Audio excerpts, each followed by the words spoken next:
Hey, what's going on? How's your Thursday in DFW today? It's wet, it's cold.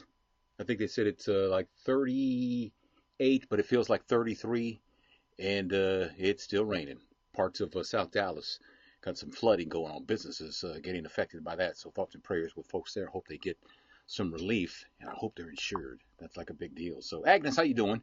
Tony Scott here, and I got some tea for you to spill on this chilly Thursday evening. So, Monique, Monique was on The View today, and she was explaining her Netflix boycott, how she wants us to be part of that, and she was explaining how she, when she did Precious, how her contract didn't really call for her to do any promotion for the movie, so she didn't. She had the opportunity to go to the Cannes Film Festival and do some promotion, but she said no.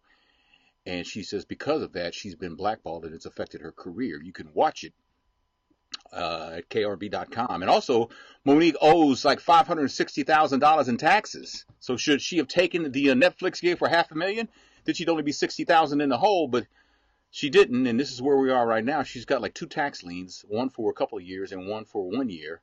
And again, details, all the stories I have for you are at krb.com. So Oprah Winfrey was on Ellen and responded to the president. Remember the president tweeted a week or so ago, well, actually earlier this week when she did a 60 Minutes piece last week, and he felt like she came off as insecure and biased, and she responded on Ellen. I woke up and I just thought, yeah. I don't like giving negativity power. So I just thought, what? What I actually really did was I went back and looked at the tape to see if there was any place that could be true. Did I feel like it was slanted or biased? It was slanted or biased. That is Oprah talking about the president's criticism of her being biased and being insecure. Oprah's a lot of things, but she's not biased or insecure, in my opinion. And Jill Scott has bought a mountain. You're like, what is she going to do with a mountain? Well, this is where she goes to reflect. You know, her life has been filled with a lot of drama lately. She's going through a very bitter divorce with Mike Dobson. And she says that I go to my mountain when I need peace of mind. Convertible Bentleys are nice, but I bought a mountain. Well, good for you. Wow, a mountain. That's pretty cool. On the website, Quincy Jones is apologizing. He says his 6 daughters had a family intervention with him about what he called his word vomit. We used to call it back in the day diarrhea of the mouth, where he was just talking and talking in interviews, saying stuff that he probably shouldn't have said. He's apologized for that. He's not really taking back what he said. He just says maybe he shouldn't have said anything. And fashionistas, if you're into Fashion Nova, Cardi B is getting ready to have a line to come out on Fashion Nova. So look for that in the not too distant future. She is going to be heavily involved, is what the reports say in the line, not just sticking her name on it. So we'll see when that comes out. Other things going on is, in fact, Cardi B says, these high-end designers, I love them, but none of their jeans fit this ass. That's what she says. Well, you know what? Okay.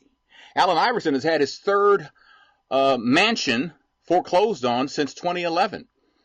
This time, Wells Fargo foreclosed on him because he was like $1.7 million behind on his mortgage or something like that. So the house was foreclosed on, and I believe if it's not, if it hasn't been auctioned off already, it's about to be auctioned, is what I saw.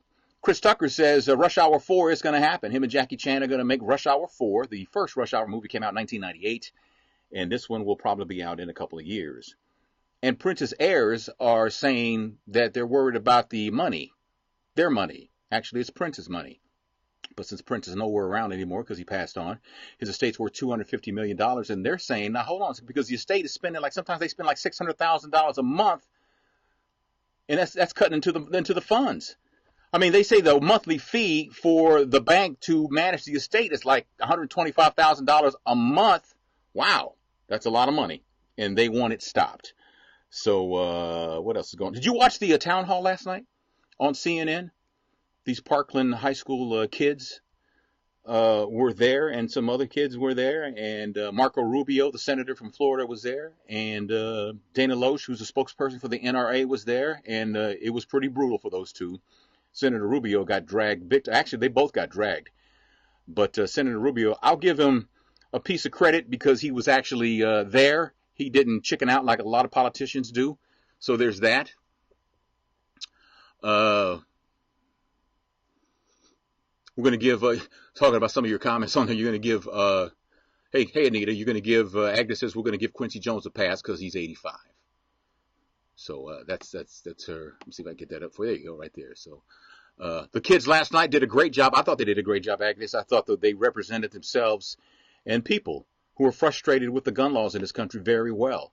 When that one student asked Marco Rubio, "Are you going to take any more money from the NRA?" Marco Rubio didn't really have an answer. He kind of danced around it a little bit, but it was a very interesting thing to see.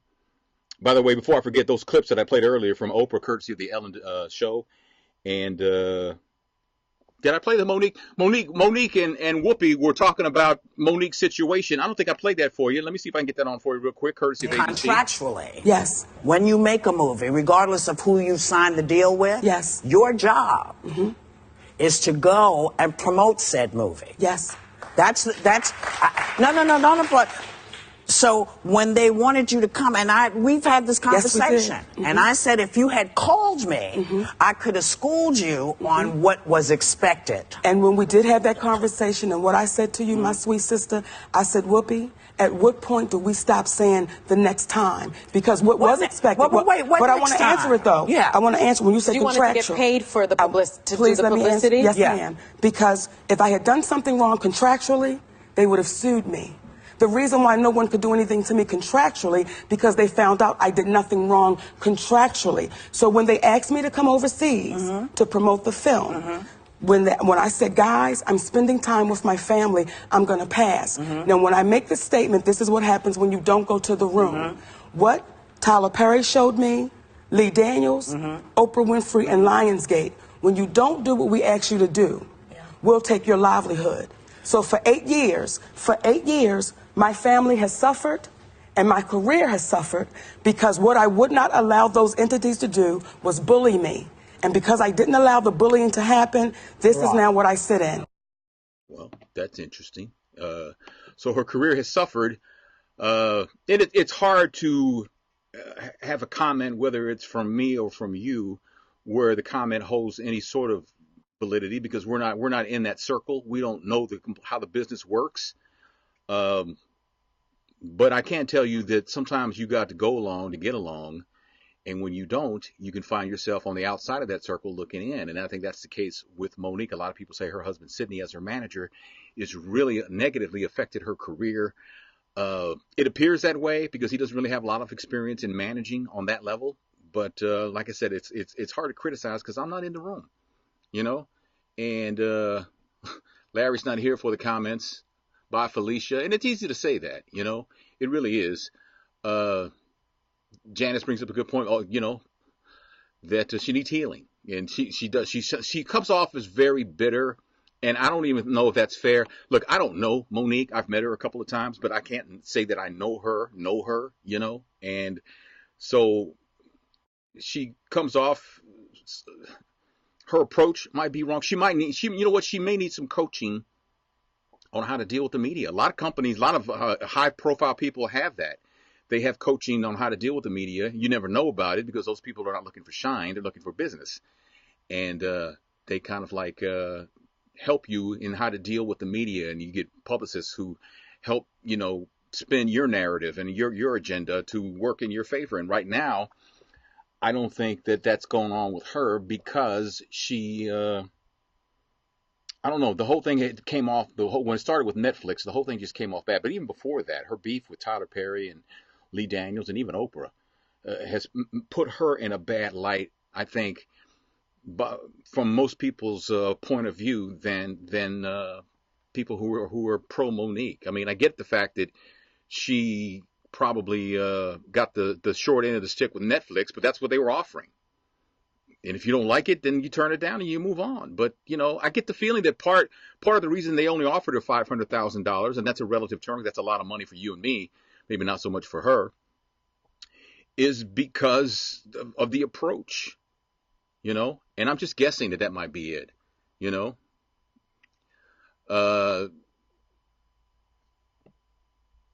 Janice says she's always angry, and that comes from pain. Well, but what kind of pain? What kind of pain is Monique going through? Maybe you know her better than me. Maybe you read about her more than I do. Well, when you say pain, what kind of pain is she going through, Janice? That's what I'm curious to know. Is she going through pain, or is she just angry because her career isn't where it probably should be? I don't know. Like I said, I don't know the woman, and it's hard for me to pick her apart because like I said, I don't know her. I don't know how she approaches things. You know, is she looking for sympathy? I wouldn't say that. I wouldn't say that at all. So, you know, it is what it is. What about the gun debate in this country? The president apparently is leaning toward wanting teachers to be armed,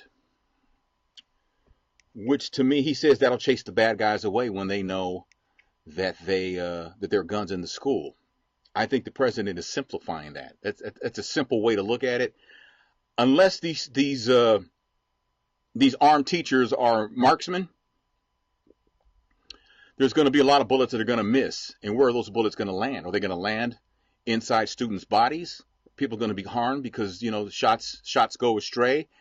That's the thing to be concerned with. You know, I don't know what it is about these politicians and this AR-15 that they don't get. I don't understand that. You know, again, nobody's trying to take anybody's guns, but nobody needs an AR-15. That's just simply put. But nobody wants to take away your gun rights. You can have guns, you just can't have that one. How about that? Where's the spirit of compromise on this? You know, I think that a lot of times we lose sight of that because we're so passionate in what we believe in that we don't want to hear anything else. And that's where we are. And these young kids who have nothing to lose, who have these town hall meetings and who are saying and asking the right questions, I applaud them. You know, there's a school superintendent here in Texas and one of the districts here in the state who says that if any of his students with 1 or 500 skip class to go to this march, that they're going to be suspended. Well, you know what? If I'm the parent of one of these students, I take exception to that, right? Because it's up to me as a parent whether I allow my child to go. You know, if you want to give them an unexcused absence and the consequences of that, okay, but you can't suspend them. That's not the way to handle that. Okay, we're not talking about fourth graders. We're talking about high school students. You know? Jackie says more guns makes a lot of sense. You mean having them in schools, things like that? Yeah, I just think that there's too many opportunities for disaster to happen if we're inside a school trading bullets with a crazed gunman and a teacher who has a gun. You know, I just think that's the risk factor of things going wrong is just too high, you know. And they're wanting change, but they're dying, is what Jackie also says. So, Aunt says too many kids and people in a confined space. Teachers have issues too, so scared, angry, and just to shoot it out. That's my fear. You're going to shoot it out, but bullets are going to land somewhere. They don't always reach their target. I'd be interested to know in situations like that, how many bullets actually reach their target and how many just miss their target. And it's the miss the target that we need to be concerned with. You know, so I think that we need to look at that. I don't think arming teachers, and he says, you know, the best of the best, like people who are teachers who are former military men and women, things like that, and they would get a bonus if they carried guns, and they have to go through rigorous training and testing and all that to make sure that they know exactly what to do with a firearm, things like that. This is what the president wants to do. I don't think so. He's also leaning towards raising the age to buy an AR-15 to 21, which the NRA is completely against. So that'll be an interesting battle since the NRA is basically running the country. It'll be interesting to see how the president actually, if he backs down from that or not. It's not really a matter of raising the age of buying an AR-15. The AR-15 needs to be banned. That particular weapon needs to be banned. You know, that AR-15 has been used in school shootings, but it's been used in some other mass shootings too. And that is the problem. You know, Agnes says a bullet doesn't have a name and it doesn't have eyes. It goes where it goes. You know, and unless you're a marksman, even if you're a marksman, there's still a chance that you could miss your mark. there's still a chance that that could happen. So, I mean, that possibility is always there. And that means there's a possibility that something could really, really go wrong. Whether it's my child or your child, there's always that possibility. And I don't know if I know I'm not ready for that. I can't see that making any sense at all. What kind of guns will they carry? And you know what? I don't know. I don't know. I don't know. That's another thing. What kind of guns will they carry? Will they carry their gun of choice or not? Janet says, my daughter is a teacher and she didn't sign up to be armed. That's the thing too. A lot of people are not here for it. But I did see some teachers on TV says, yeah, they'd be willing to do that. There are more minuses than pluses on this, in my opinion. So that's kind of like what I think about that. And the governor of Missouri, Eric Greitens, has been indicted for like invasion of privacy or something like that. Apparently, the governor of Missouri, Eric Greitens, had an affair. And he's been trying to keep that affair from becoming public. So he's been blackmailing the woman that he had the affair with, allegedly, using naked pictures of her. And apparently they took him in today. And did they book him? I think they booked him. They charged him. Is that the deal? A governor of a state. Now, there's been governors in the past. One, I can't remember his name, but South Carolina, he got caught having an affair. A lot of politicians get caught. This dude, they're saying, was invasion of privacy and some blackmail shenanigans going on like that. He got to go. I think he's got to go. I think that has to happen that way. So, Larry's co-signing with me, and Homeda, good evening to you. Appreciate you being on board for this as we get ready to wrap this up, because I gotta go back on the air. All assault weapons, Bob says, need to be banned.